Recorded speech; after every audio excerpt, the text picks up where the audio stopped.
Hi, it's Dr. Suzanne. We are kicking off week 3 of our Fearless Immunity Masterclass. And this week's topic is going to be Fearless Immunity. So, we're going to be kicking that off, talking about our cancer awareness, but just really looking at where we are in our country when it comes to cancer. And when it last week we were talking about our immune system and how we can build a fearless immunity. And this week we'll be expanding on this by learning about cancer and how we can utilize the 5 essentials to strengthen our defenses. And so to kick that off, we're going to be looking at some cancer statistics, excuse me. According to the World Health Organization, the United States had the 7th highest incidence of rate of cancer in 2018. Australia had the highest, and the Republic of Gambia was the lowest. What they find is that Mediterranean countries have shown to have a lower incidence of cancer than Scandinavian countries, the United States, and the United Kingdom. This connection could be linked to their diet, which includes a high consumption of fruits and vegetables. People consuming high diets rich in plants based foods have a much lower risk of cancer and other diseases, such as cardiovascular disease, as well as diabetes, which know that these are two of the biggest comorbidities, or these are the two biggest lifestyle diseases that are affecting millions of Americans today. And scientific evidence suggests that Western diets, like those eaten in the United States, that we typically refer to as a standard American diet, have been are composed of preserved meats, low fat foods, processed dairy products, sugars, and other refined carbohydrates that greatly contribute to their increased risk of cancer. And so, just to really think of those statistics, we know that cancer is an issue. We know that it is affecting millions of us every single day. And we were talking as a group in the office, and we were saying back in the 80s, you didn't hear very much about people having cancer. And now you really can't talk to anybody that hasn't been affected by cancer. They haven't had someone in their family or in their direct circle of friends, or had a friend whose family member was also affected with cancer. So this is really affecting us all over the country, and we need to become aware of it. So, according to the National Cancer Institute, cancer is defined as a term for disease in which abnormal cells divide without control and can invade nearby tissues. Cancer cells can also spread to other parts of the body throughout the blood and the lymph system. And cancer occurs when a cell or a group of cells fail to differentiate properly or grow uncontrollably. Mutation in cell development may be random or stimulated by genetic or environmental factors. We all have cancer cells developing in our bodies, yet not everybody develops cancer. And so our body is made up of trillions of cells which grow and divide for different functions. And when your cells become damaged or old, they get replaced by new cells. Cancer occurs when this process doesn't work.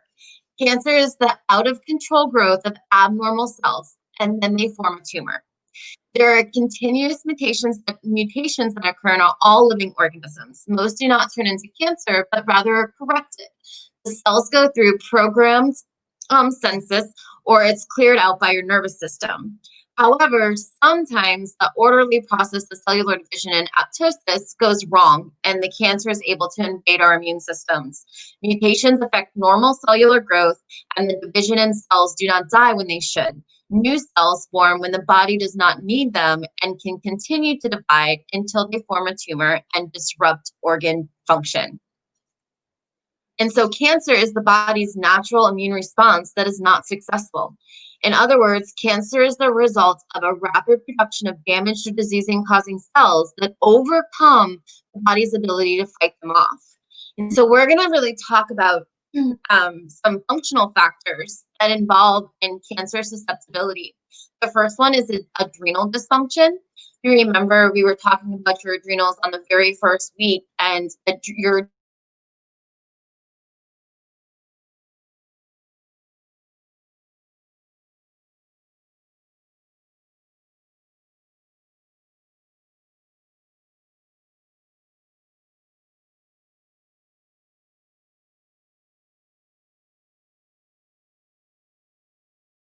adrenals are what release your cortisol, which cortisol paired, and the adrenals pump out dozens of different life-dependent hormones, daily stress hormone, daily stress hormones, and elevated cortisol or decreased cortisol are both potentially problems.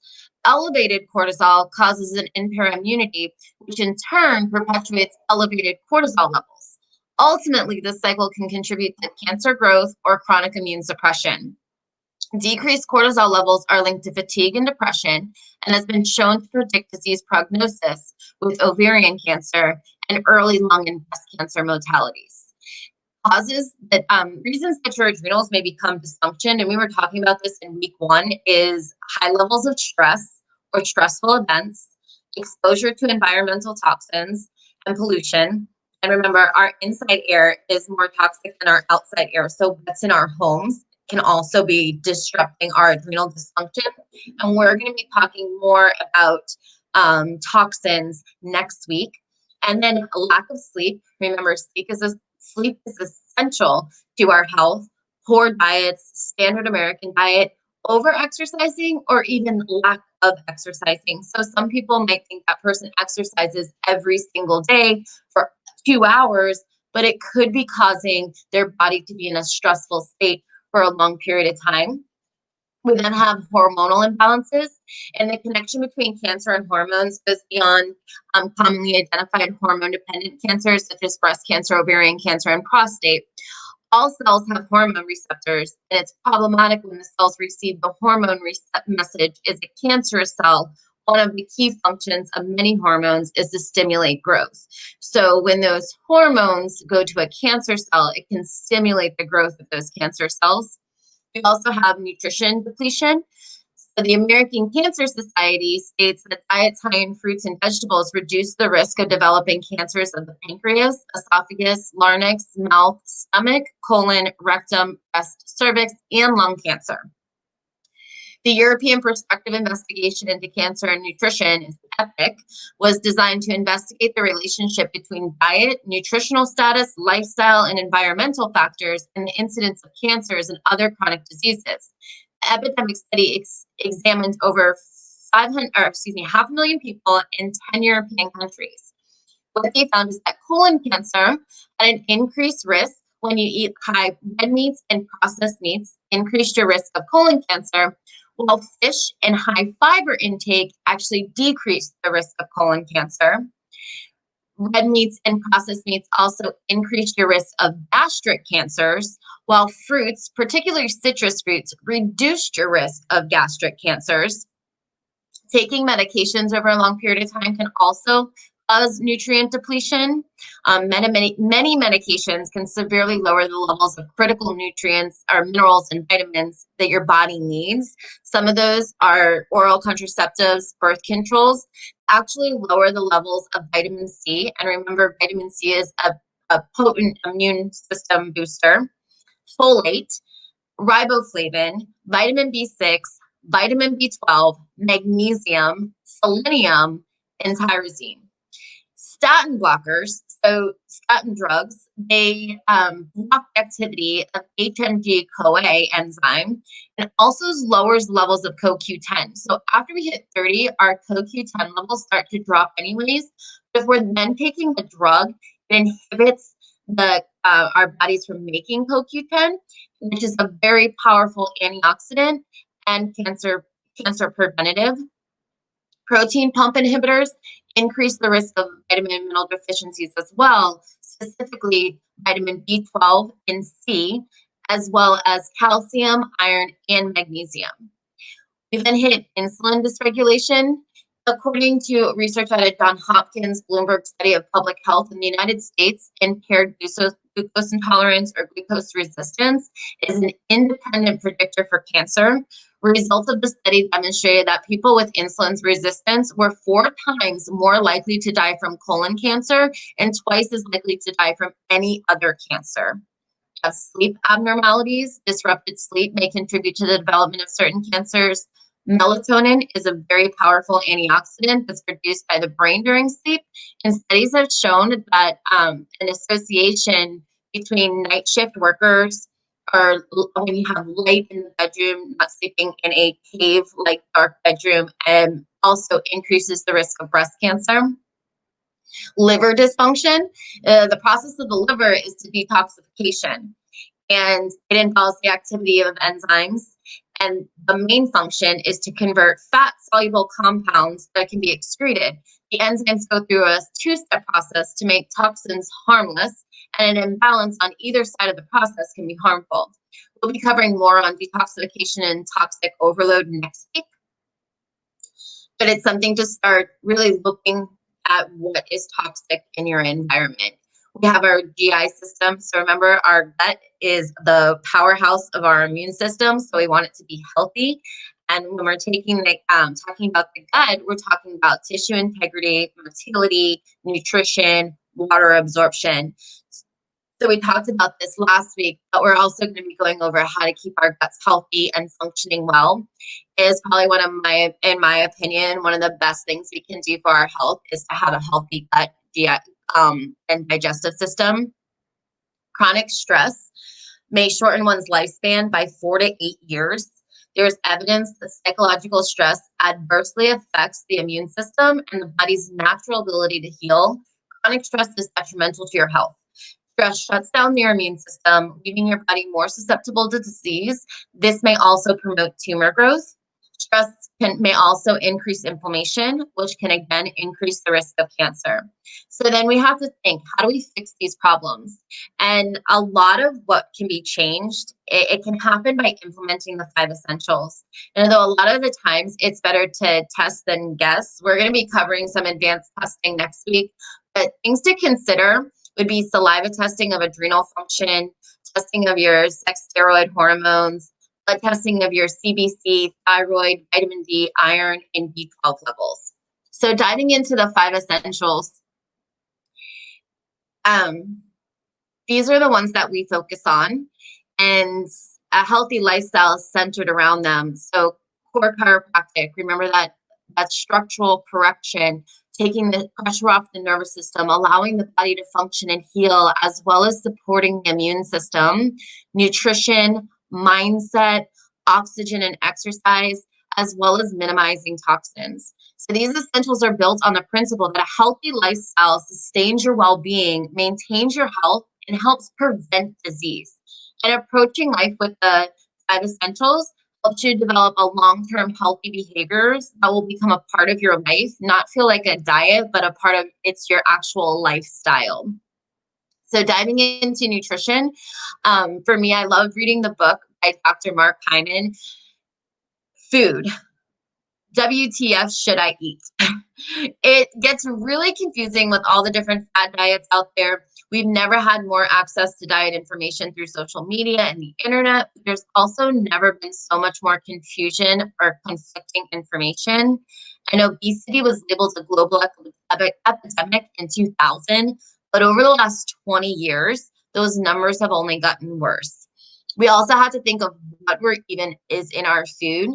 And although the FDA has recognized most food additives as safe, many of these food additives are actually known carcinogens and are very unsafe for human consumption.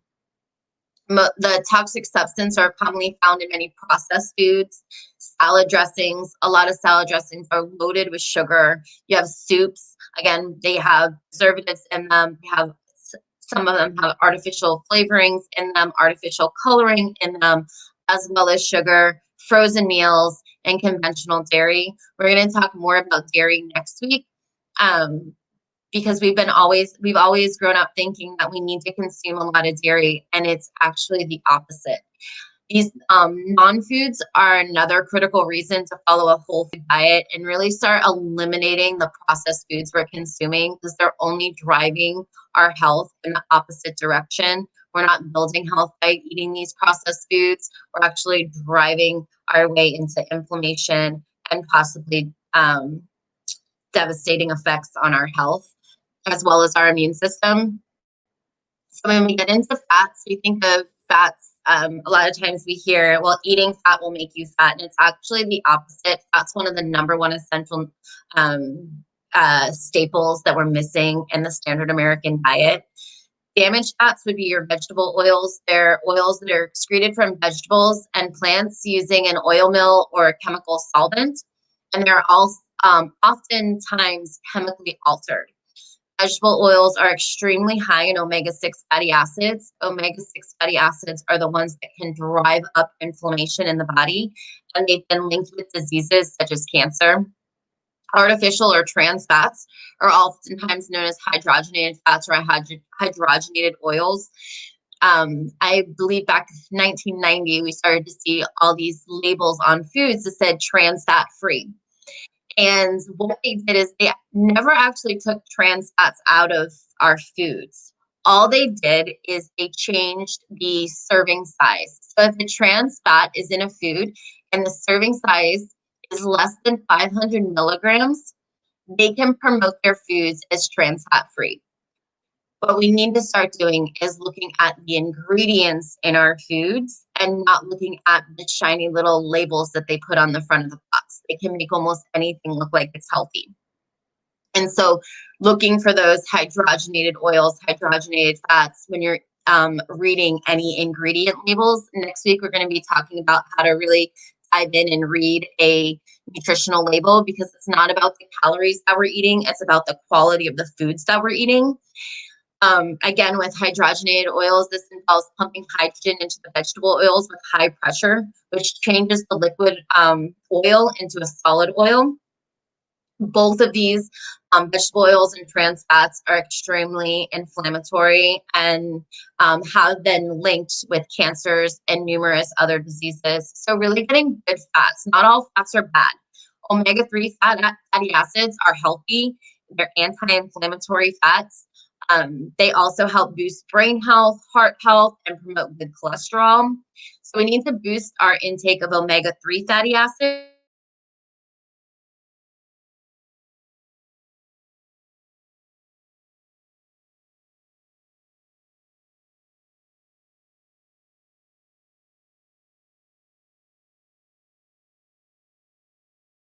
You can do that by including cold stick. Remember, we were talking about this week one, is that our meats are being filled with pesticides. They're getting pumped with antibiotics, growth hormones. They're being fed grains that they were never meant to be fed.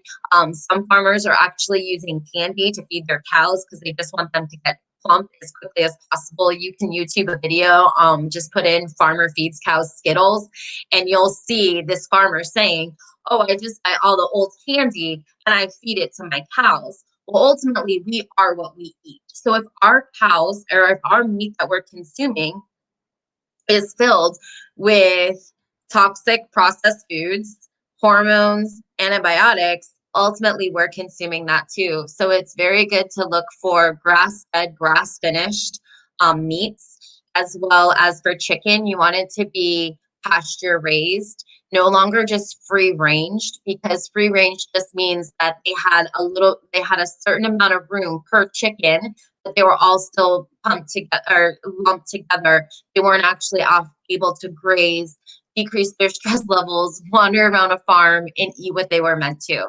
So really looking at your chickens. So the goal for this week is to really cut out removing those damaged fats and switching to healthy meat. The other thing I hear too is that with fish, so toxic accumulation in fish. So what about mercury in fish? And mercury enters water typically through industrial waste, which leaches into the water and then turns into methyl mercury by bacteria.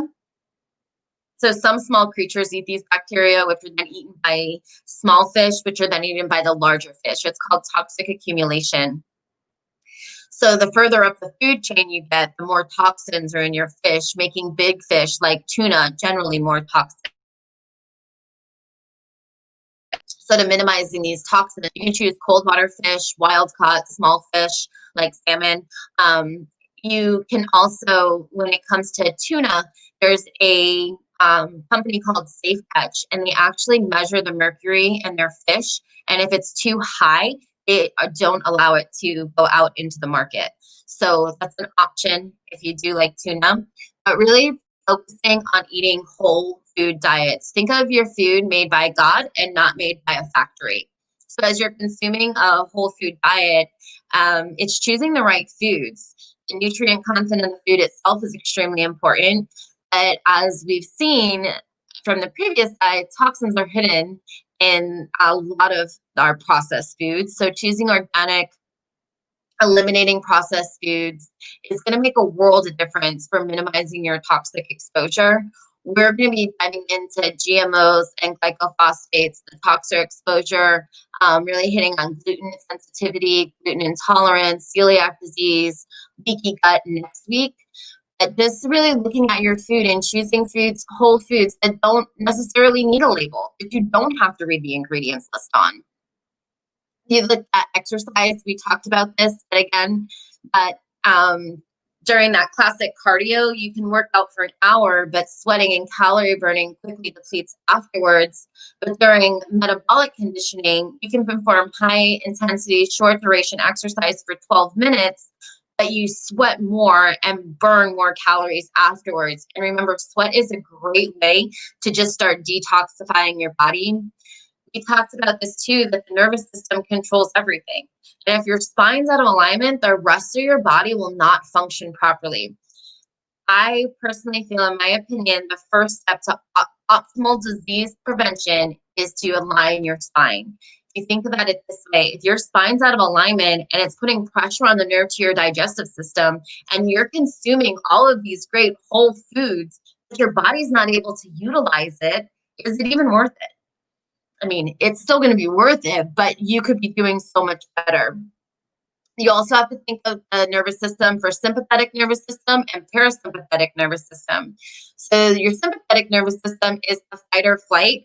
It's the one that I was talking about on week one. You're running from the bear, and it's the response and prepares us for those strenuous activities. Whereas your parasympathetic nervous system controls your basic functions, rest and digest functions.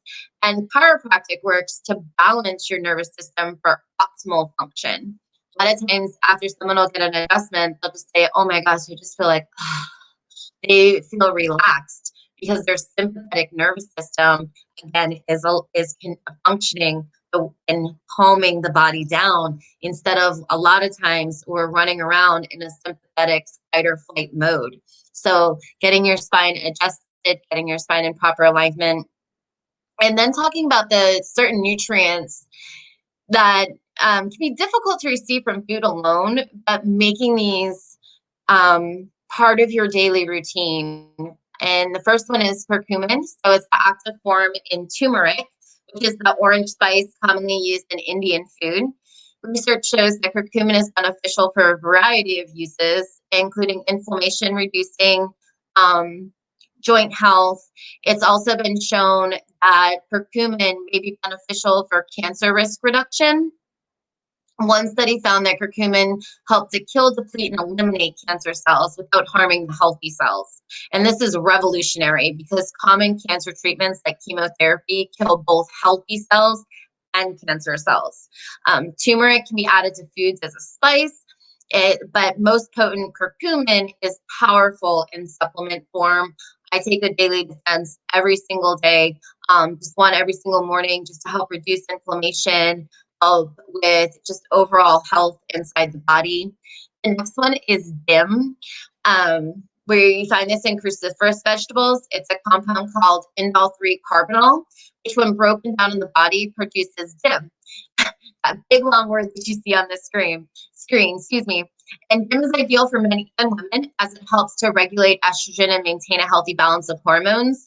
Because of this, DIM exhibits a preventative effect for hormonal cancers like breast cancer and prostate cancer. And although you can get it from cruciferous vegetables, it's shown that eating 2 pounds of cruciferous vegetables is only supplies the body with about 20 to 30 milligrams of DIM, making a supplement very beneficial for DIM. We have the BioDim in the office. We take, or if you're a female, it's also in our hormone, women's hormone balance. I also feel that you should first test before you just start taking a supplement so that you can make sure it's the right supplement for you. We do Zyto testing in the office for the initial consultation. as well as the testing and your results. We do that initial consultation for $75. You can link that, you can respond back to this email to get signed up for that or to receive more information. But I always think it's a good idea to know what your body needs to function as optimal instead of just taking supplements that may not be beneficial for you right now. Garlic, so it's an onion family, and it obviously can be added to so many different dishes to increase the flavor. And it's enjoyed in a lot of cooking recipes. But beyond being delicious, garlic also has a lot of health benefits due to its sulfur compounds. The main compound in garlic is allicin. I may be pronouncing that wrong, but research has linked garlic to a reduced risk of certain types of cancers. Garlic can be consumed as an addition to foods, but as a potent garlic oil supplement is also beneficial.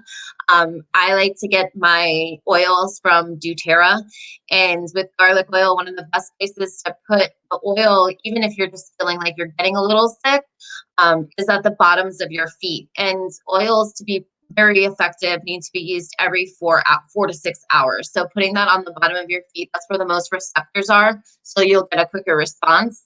And then probiotics, you can get this from eating a lot of fermented foods, but probiotics are your naturally occurring bacteria in the gut. So they have several health enhancing beneficial effects, and certain bacterial strands have been heavily researched to assist with digestion, support the immune system, and help maintain and restore healthy gut microflora. One of the best ways to know which bacteria or which probiotics are best for you is to do a stool sample health test. That'll help to know exactly what you need. So it is something that we offer. Your gut, it controls everything, and it regulates a variety of processes, making probiotics essential for cancer risk reduction. Some research shows that an unhealthy gut with an unbalanced bacteria is one of the first factors in the development of certain cancers. So I said it prior to this, but I think that taking care of your gut is ultimately going to help you with the rest of your health as well. I think one of the things, you start with the spine and then work on gut health. And be sure to populate your gut with healthy probiotic bacteria through fermented foods, supplements. Vitamin D3 that I take also has probiotics. And then I take digestive enzymes with probiotics before every single meal. So it's a good thing to just start looking into, really looking at what you're eating, your probiotics, and get testing if you know you already have gut issues. So these are some strengthening your immune systems. This is what we were just talking about. This is our Beyond Awareness bundle. And in the office this week, our Beyond Awareness bundle is 15% off. So if you're listening to this, you haven't received any of these, or you haven't started taking any of these supplements, I really encourage you to take them. It's so good for your body, not only just to increase your immune system, but just overall health. And a combination of supplements helps balance your hormones, provide antioxidant protection, as well as improves your detoxification. So that concludes tonight's webinar. I want you to join us next week. We're going to be talking about strengthening your natural defenses. We're going to be diving deeper into the nervous system. We're going to be driving into nutrition, advanced testing, and really detoxification. So I hope that you guys have an amazing evening. As always, if you have any questions, please be free to call us at 813-217-3539. You can also email us at maxlivingcarrowood@gmail.com. I hope you guys have an amazing evening.